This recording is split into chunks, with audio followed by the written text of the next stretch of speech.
Olá pessoal, eu sou o Cássio César da Silva Correia. Estarei hoje mais uma vez abordando um pouco mais sobre a variabilidade da frequência cardíaca, algumas orientações para a prática.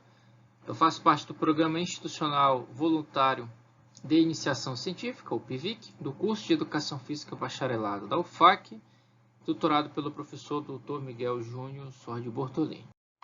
Bom, nas considerações iniciais, nós vamos conversar um pouco sobre esse artigo publicado no jornal, na Revista Brasileira de Fisioterapia, que ele traz muitas considerações a respeito da coleta prática da variabilidade da frequência cardíaca, ok? É como se fosse um grande checklist que devemos nos atentar, devemos observar antes de fazer esses testes ou coletas, ou de acordo com a sua pesquisa. Bom, a aplicação da medição da variabilidade da frequência cardíaca foi inicialmente focada na predição de sobrevida em pacientes com doenças isquêmicas do coração, porém, posteriormente foi estendida a muitas outras populações diferentes, muitos outros tipos de doenças, incluindo pacientes, pessoas com doença renal crônica. E nós temos conhecimento de uma forma básica, geral, que a alta variabilidade da frequência cardíaca, ela traz o quê? Níveis elevados de índices da variabilidade da frequência cardíaca são geralmente sinais de mecanismos autonômicos eficientes que caracterizam um indivíduo saudável. Pelo contrário, quando eu tenho uma baixa variabilidade da frequência cardíaca, geralmente ocorre o quê? O mau funcionamento do sistema nervoso autônomo. Também é um forte preditor de baixa probabilidade de sobrevida em pacientes com disfunção ventricular esquerda ou insuficiência cardíaca ou com infarto do miocárdio prévio ou algumas cirurgias de revascularização.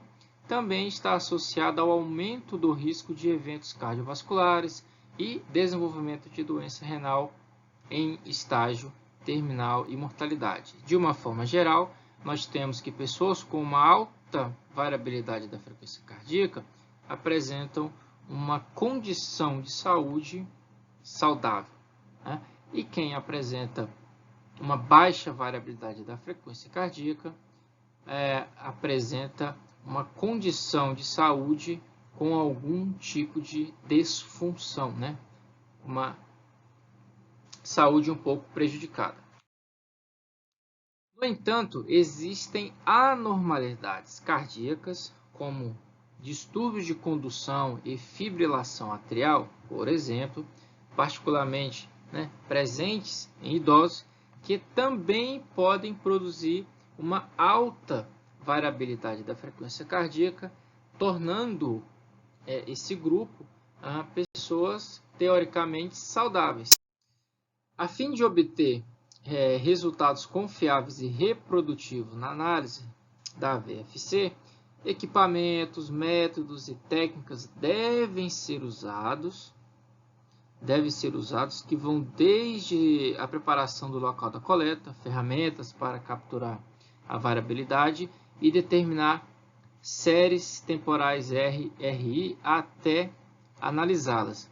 Lembrando que a variabilidade da frequência cardíaca é uma ferramenta, uma opção muito atraente, uma ferramenta clínica promissora para avaliar e identificar o comprometimento da saúde devido à sua ampla gama de usos. Também, o fato de ser rentável adotar a técnica e ser fácil de adquirir dados e também de analisá-los.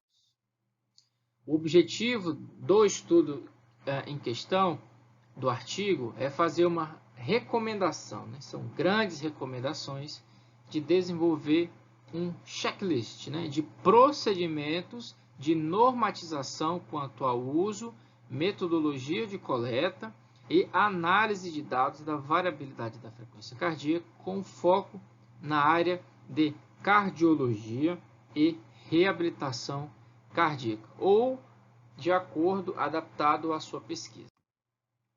Bom, esses procedimentos que o artigo nos mostra, que são os checklists de procedimentos, são diversas perguntas, são 30 perguntas que eles nos trazem a respeito de toda a estrutura que é construída para realizar essa coleta.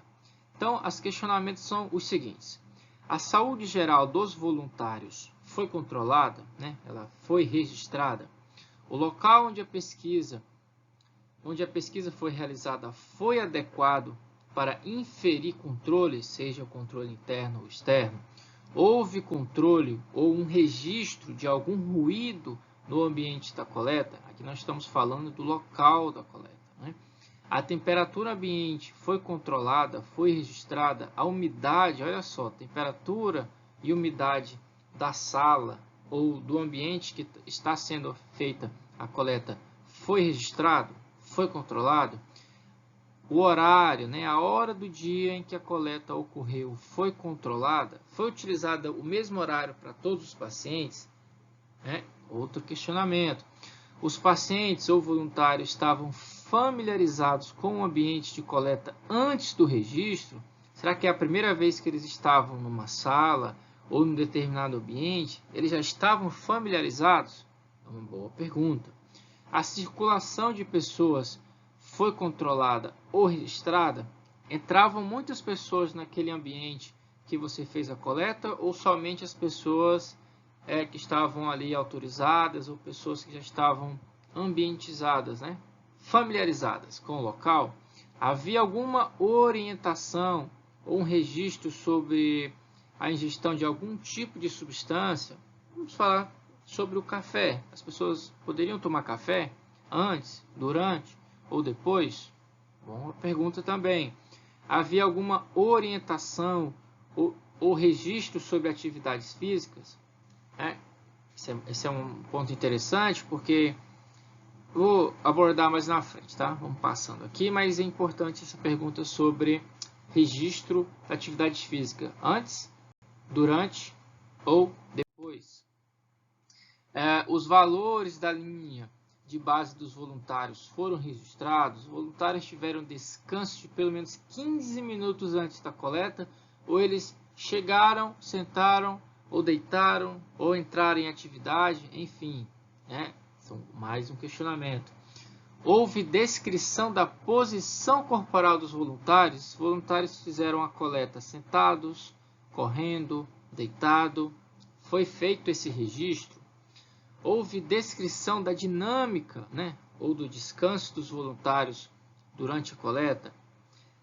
Houve algum controle das interações dos voluntários durante a coleta? Será que essa análise foi feita de forma individual, separada do grupo, ou ela foi feita em grupo? Houve algum controle das distrações dos voluntários? Será que essas pessoas durante a coleta estavam assistindo televisão, pegando no celular, falando ao telefone, enfim? As ocorrências foram registradas? Aqui ele cita se a pessoa espirrou, tossiu, cochilou ou ficou se movimentando durante a coleta.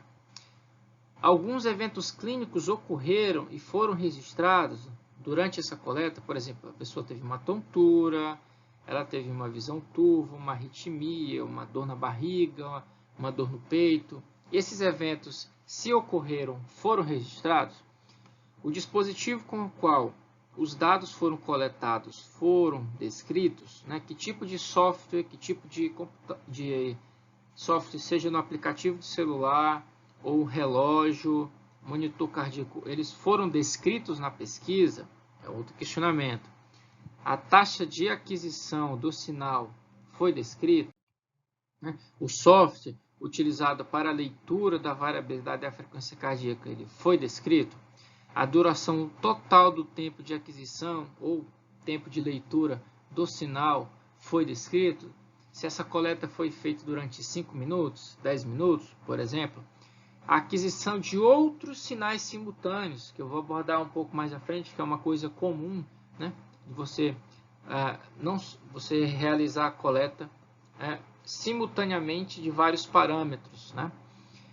A necessidade de controlar ou controlar a respiração do voluntário foi verificada? Será que você pediu para o paciente respirar de uma forma diferente, respirar normalmente? Será que isso foi registrado? A qualidade do sinal foi verificada durante o processamento? Será que estava boa? Será que estava dentro do que é pedido, né?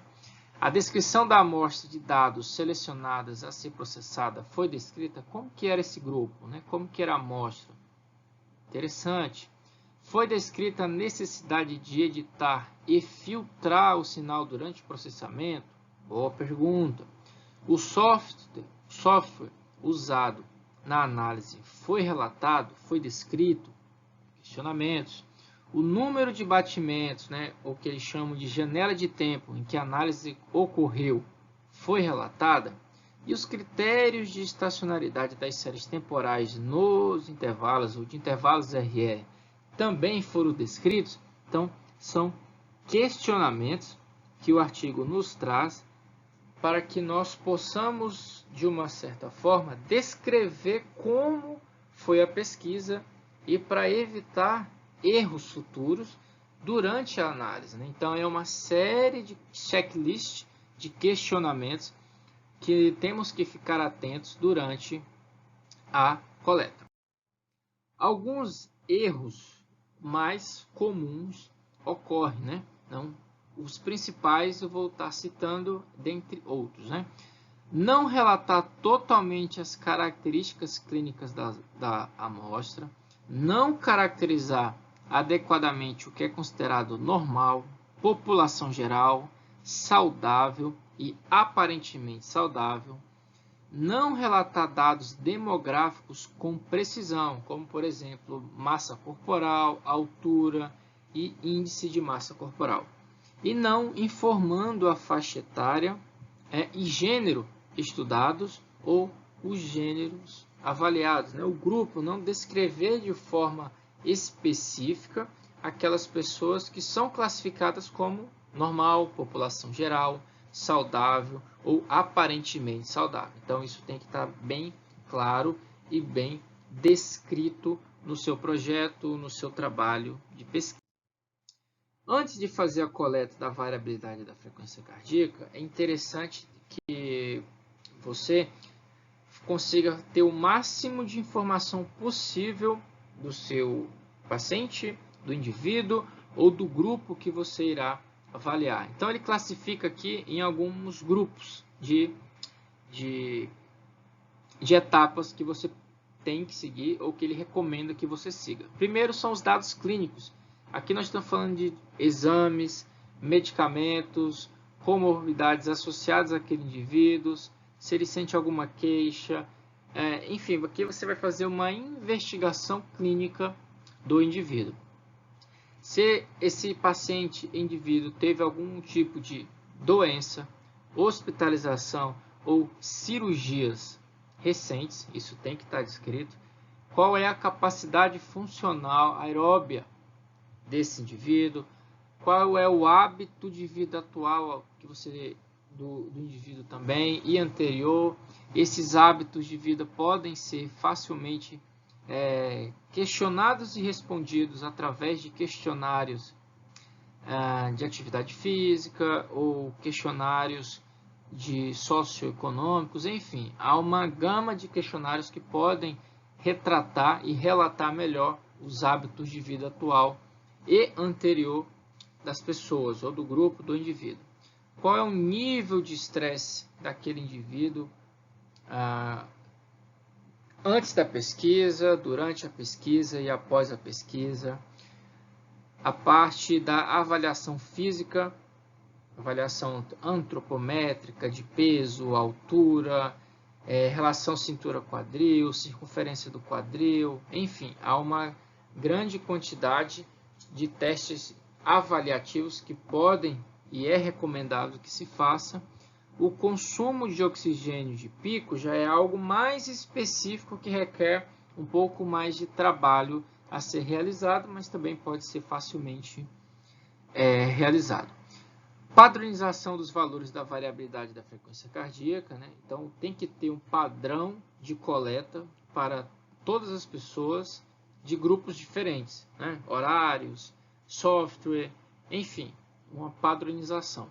E o histórico familiar, se aqueles pacientes já tiveram, se os seus irmãos, mães, avós tiveram algum tipo de doença cardiovascular, pulmonar, câncer de mama, enfim, todo um histórico.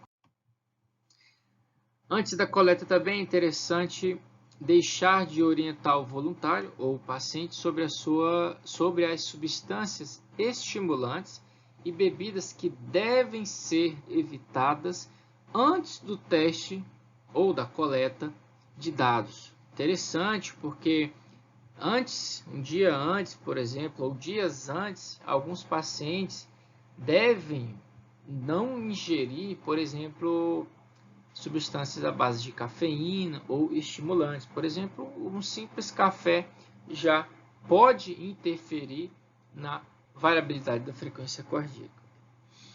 Deixar de chamar a atenção para a importância de não fazer exercícios físicos extremos no dia anterior e ter uma boa noite de sono, bem como aconselhá-los a tomar medicamentos ou não, que podem alterar potencialmente a variabilidade da frequência cardíaca.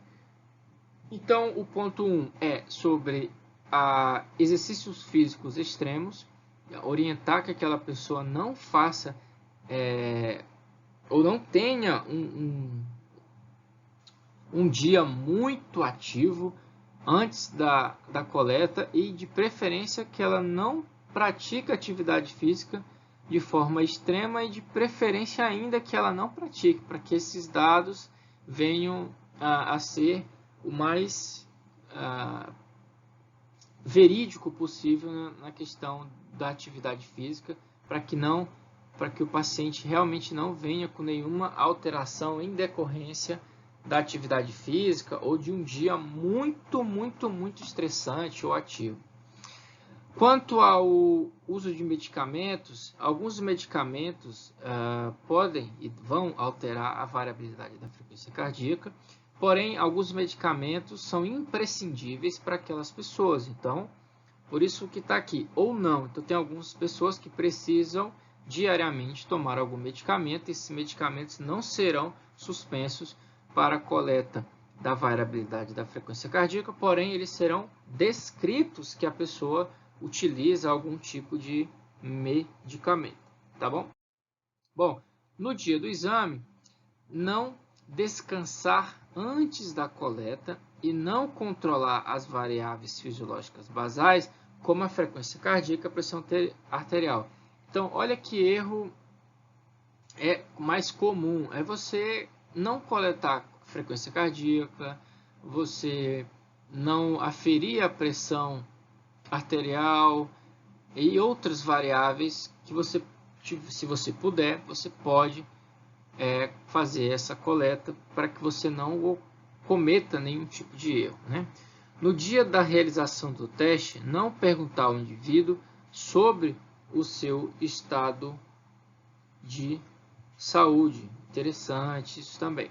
Deixar de remover dispositivos móveis ou outros equipamentos eletrônicos das proximidades que possam interferir na coleta dos dados adequados. Aqui está relacionado às distrações que aquela pessoa terá, caso ela venha a utilizar algum tipo de dispositivo móvel, ficar assistindo televisão, WhatsApp no celular, enfim, tudo que venha a distrair aquela pessoa e, distraindo aquela pessoa, a variabilidade da frequência cardíaca terá efeitos, né? Aumentará ou diminuirá, mas ela não será uma coleta bem realizada.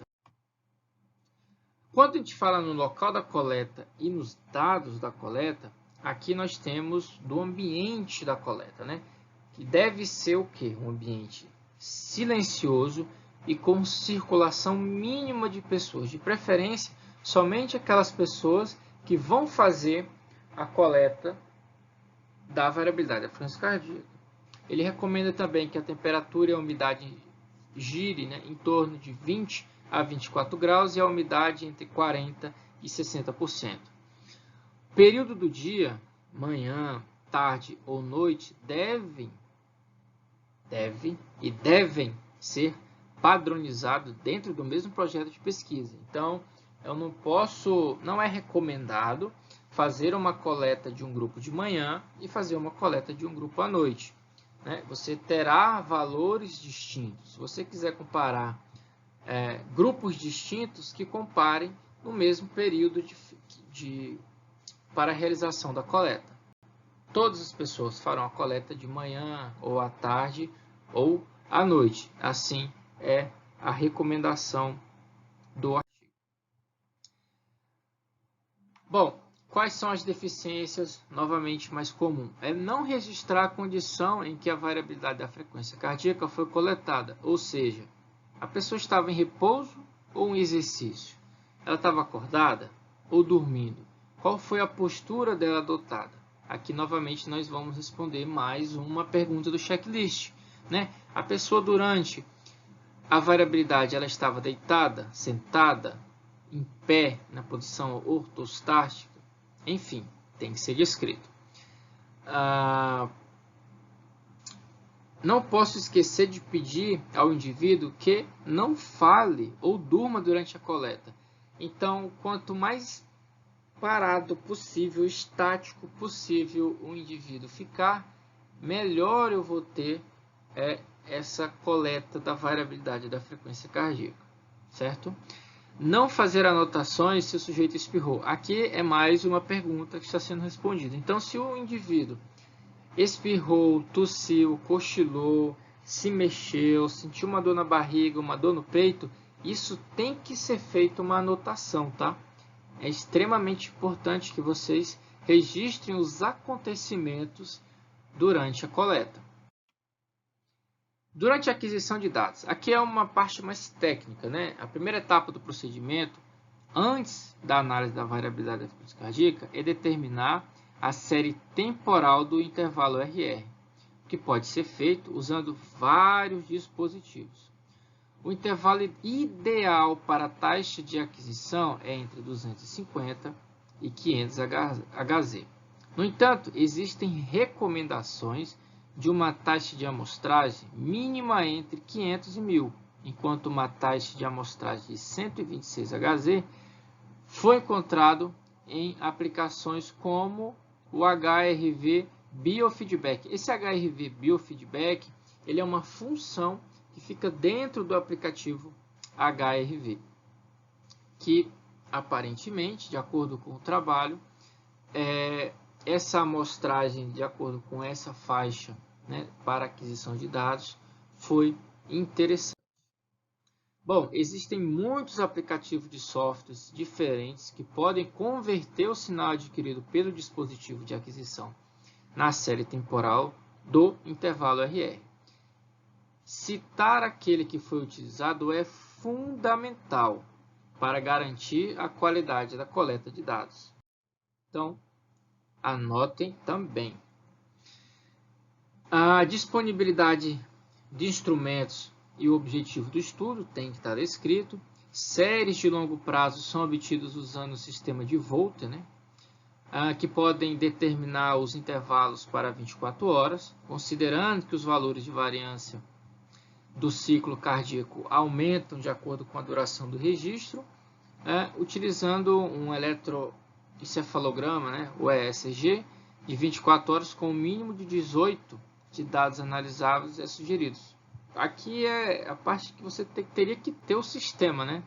É algo que talvez não seja viável para muitos pesquisadores e muitas pessoas que trabalham com a variabilidade da frequência cardíaca. Em geral, o tempo mínimo de 5 minutos, ele coloca também uma janela de 256 intervalos entre o batimento, intervalo entre um R e um outro R, é apropriado. e uma duração recomendada para as séries de curto prazo para calcular os componentes da variabilidade da frequência cardíaca, seja de baixa ou de alta frequência. Além disso, atenção especial deve ser dada aos componentes de frequência ultra baixa, que eles chamam de ULF, e a frequência muito baixa, que é o VLF, que só podem ser analisados corretamente a partir de registros de longo prazo, independente de como é registrado e do método utilizado. Esses aspectos devem ser registrados e mencionados na sua pesquisa. Taxa de respiração.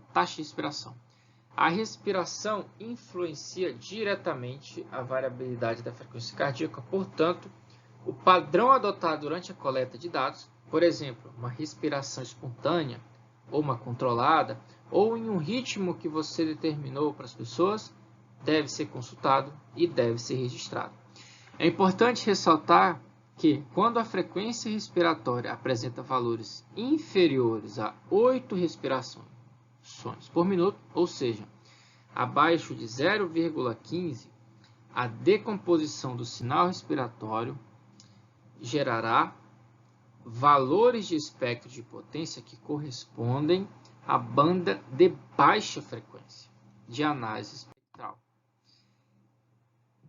É a atuação do voluntário quanto à acentuação da arritmia sinusal respiratória durante a coleta de dados que deveria estar utilizando apenas uma respiração espontânea. Então, outro aspecto que deve ser observado que se refere à análise da variabilidade durante o exercício, se aquela pessoa está fazendo algum tipo de atividade enquanto é feita a coleta. Outra condição é a análise espectral da variabilidade da frequência cardíaca de pacientes em repouso no período pós-operatório. Então, tem que estar ciente, tem que estar registrado tudo isso para que não venha a dar uma divergência dos dados que você estiver coletando.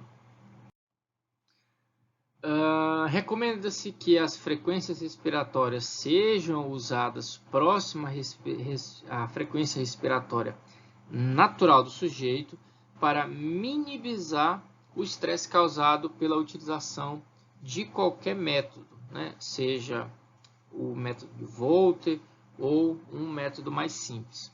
Em geral, durante a respiração controlada, a frequência respiratória deve ser garantida acima da banda de baixa frequência da análise espectral.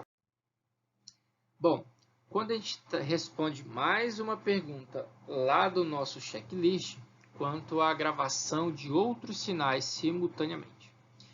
Quais são as deficiências mais comuns? Sem contar as variáveis que foram determinadas simultaneamente em sincronia com as séries temporais dos intervalos RR, ou do intervalo RR, ou deixar de mencionar o tempo da coleta de dados em que as variáveis foram determinadas. Então, a respiração, a atividade nervosa simpática do nervo periférico, a pressão de pulso arterial, entre outros, devem ser determinadas e registradas. O estabelecimento dessas variáveis pode influenciar o sistema nervoso autônomo e altera a variabilidade da frequência cardíaca. Portanto, todos os cuidados para minimizar a influência, elas devem ser tomadas e devem ser instruídas, não só para os pesquisadores, mas para que as pessoas estejam cientes. Por exemplo, orientar os voluntários sobre os procedimentos de coleta de dados, sempre evitando possíveis manipulações que causem desconforto aos voluntários. Fique atento. Qualidade no sinal.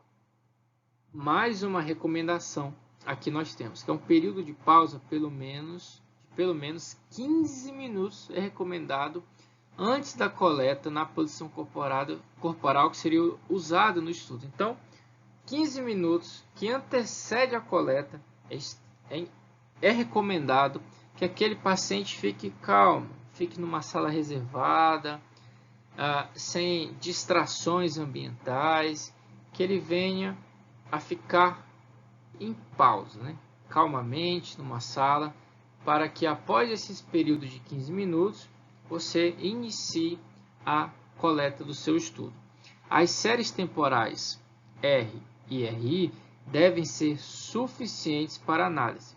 Devem ser preferencialmente estacionárias e também de boa qualidade, ou seja, não apresentando arritmias, batimentos ectópicos e artefatos, também conhecido como artefatos, ou ruídos que possam afetar a análise e interferir no procedimento de coleta.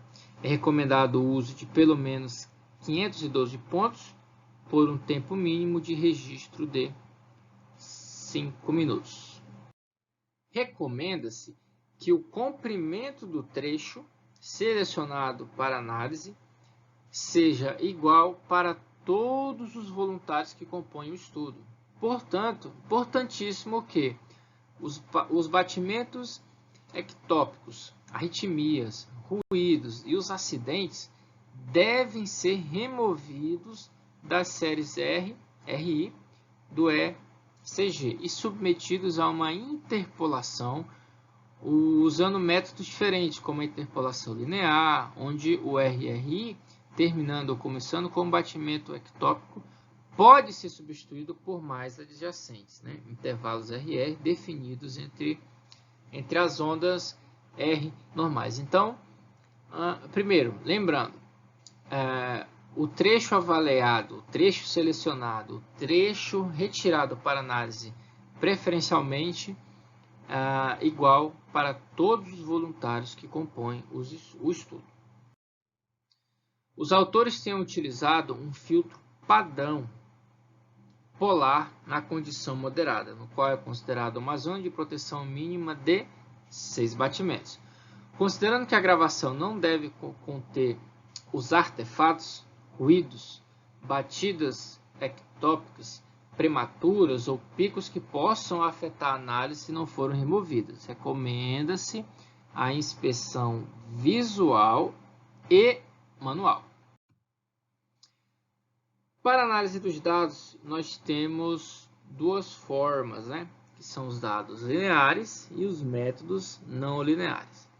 Algumas recomendações, né? 6 passos interessantes. Então, o que a gente tem que ter cuidado aqui é, primeiro, eu tenho que definir adequadamente os índices da variabilidade utilizada. Então, eu não definir é um erro, tá? É um erro que pode interferir na sua pesquisa. Eu tenho o quê? Que mencionar as bandas, né?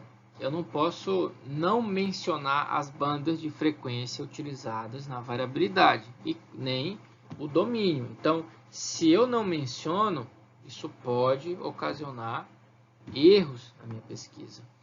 Se eu também não menciono o método de cálculo dos índices no domínio da frequência, também pode interferir na sua análise. Não contar a janela utilizada durante a análise do domínio da frequência, transformada por Voret, ou a faixa de variação da ordem no modelo adotada, também pode levar a um erro.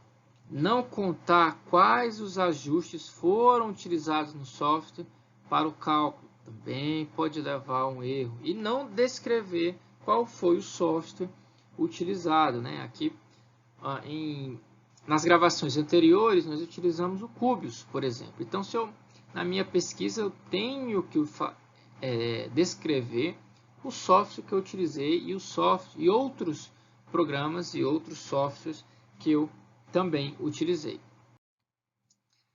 Quando eles referem aos dados não lineares, quais são os erros que eu devo evitar? Quando, por exemplo, eu não menciono se a série temporal do intervalo RR é normal, né, que são os intervalos NN. Afirmando que os métodos não lineares substituem o uso de métodos lineares na variabilidade da frequência cardíaca, também é um outro equívoco que você não deve realizar.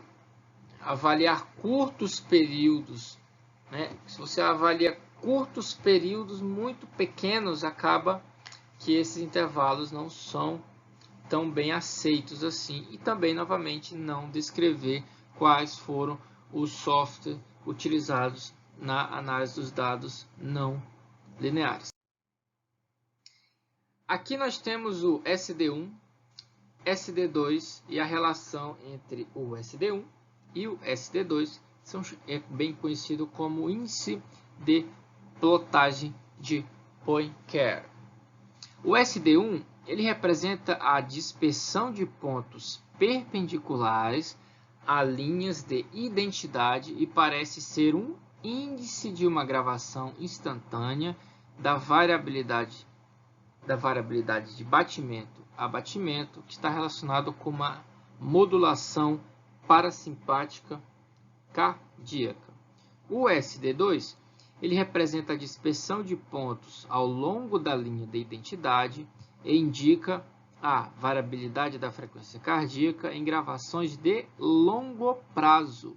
Conjuntamente, caracteriza a modulação cardíaca simpática e parasimpática. Então, o SD1 está relacionado à modulação parasimpática cardíaca e o SD2 está relacionado à modulação simpática e parasimpática.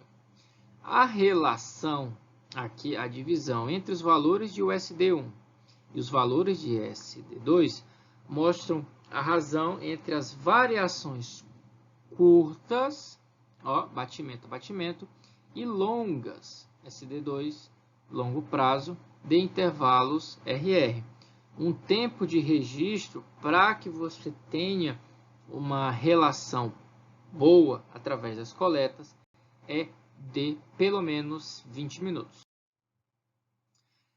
Quando nós vamos falar da análise da flutuação tendenciosa, que é a análise da flutuação tendenciosa, DFA, é o método que caracteriza as correlações internas de um sinal, porque ele faz o quê? Ele quantifica a presença ou ausência da propriedade de correlação fractal em séries temporais. Então, aqui ele nos mostra alguns valores. O valor médio 0,1, o valor 1 indica um comportamento um pouco caótico, 0,5 corresponde a um valor aleatório, o valor 1,5 corresponde a uma regularidade. Esses índices são utilizados para avaliar doenças cardiovasculares e seus fatores de risco. Então, quando eu tenho, por exemplo, um valor 1, eu tenho um comportamento mais caótico, próximo a 1,5 já traz uma referência de regularidade. A análise simbólica, que são a transformação desses valores em predições de saúde, transformar uma série temporal de intervalo RR em uma sequência de inteiros, que são os símbolos, que mantém as características dinâmicas da série temporal. Essas séries RI serão quantizadas e distribuídas em níveis, variando de 0 até 5. Então, o 0V, padrões sem variação, 1V, padrões com uma variação, 2LV, padrões com duas variações muito semelhantes, próximas, e eu tenho os 2UV, quando eu tenho um padrão com duas variações, só que agora de forma distinta. Eles colocam uma taxa de ocorrência, que é esse percentual. E agora nós temos a interpretação desses dados. Os índices de 0V a E, 2UV, são representativos das modulações cardíacas autonômicas, simpáticas e parasimpáticas, respectivamente. 0V, modulações cardíacas simpáticas, e 2UV, parasimpática. O índice de 1V, ele representa a modulação simpática e parasimpática. Olha só, esse valor de 1V representa a modulação tanto simpática quanto parasimpática, enquanto a modulação 2LV representa a modulação parasimpática. Essa análise foi utilizada em vários estudos com amostragens diferentes: jovens, idosos saudáveis, pacientes com DM2, pacientes com hanseníase multiparcelar, entre outras situações, entre outras doenças. Bom, de uma forma geral, esse artigo inclui 30 e mais recomendações e uma lista de verificações sobre o uso da metodologia de coleta e análise da variabilidade da frequência cardíaca. Porque melhorar o relato dos resultados de avaliação e intervenção utilizando a variabilidade da frequência cardíaca. Então, quanto mais informações descritas no projeto sobre de como você fez essa coleta, traz mais qualidade para o seu estudo. E também melhorar o conhecimento específico desta metodologia, que tem se mostrado útil como uma ferramenta complementar para a avaliação clínica. Então, nós já temos conhecimentos de estudos publicados utilizando a variabilidade da frequência cardíaca como um forte preditor de saúde, também um forte preditor de algum tipo de comorbidade ou doença, né?